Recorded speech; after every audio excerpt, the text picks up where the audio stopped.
Саламатсыздарбы құрметті әріптестер, мына жерде көрнекіліктер дайындадым. Отбасы тақырыбына байланысты. Бірінші топқа бөлуге мына қазақ үйді алдым. Мынандай асықтар арқылы топқа бөлінеді. 3 топқа бөлінеді. Қызыл асық, көк асық, сары асық алдым. Балалар мына қазақ үйде таңдап, өздері қандай асық түседі, сол топқа бөлінеді.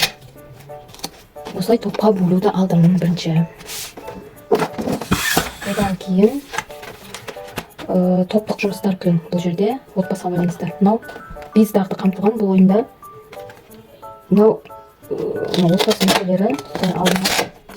Отбасы мүшелерін өз терезесіне орналастырып балаларға 3 топқа беріп тастаймыз. Осылай үшеуін дайындадым. 3 топқа береміз, балалар өз несіне терезесіне отбасы мүшелерін орналастырады. Бұл жерде балалар бұл ойында пішіндерді ажыратады. Атайды. Мысалы 3 бұрыш, 4 бұрыш деп. 4 бұрышта қандай кім тұр деп балалардан сұрауға болады. Сосын мына жерде сонымен біздер неше терезе бар екен бұл үйде деп балаларға санатамыз. Мысалы 1, 2, 3, 4, 5 деп балалар санайды. Бұл ойын танымға байланысты. Осылай 3 топқа дайындадым. Келесі ойынымыз әлеуметтік. Бұл жерде жақсы жаман әдеттер деген. Бұл да 3 топқа арналған топтық жұмыстар. Мына жерде барын алып тастаймыз. Жақсы жаман әдеттерді ажыратып орналастырады. Мысалы мына жерде не істеуге болмайды. Ағаларымызға тиісуге болмайды деп, мысалы анамызға әрдайым көмектесіп жүруіміз керек, бөлмемізді шашпаймыз деп.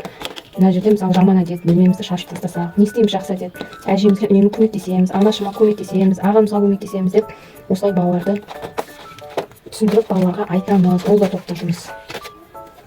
Келесі мына жерде мынандай пазлдар жасадым. Отбасы байланысты 3 топ арқылы 3 топқа бұл да қазақи нақыштар жасалған. Бұл жерде пазл лайдарын алып тастаймыз. Сосын балалар құрастырады.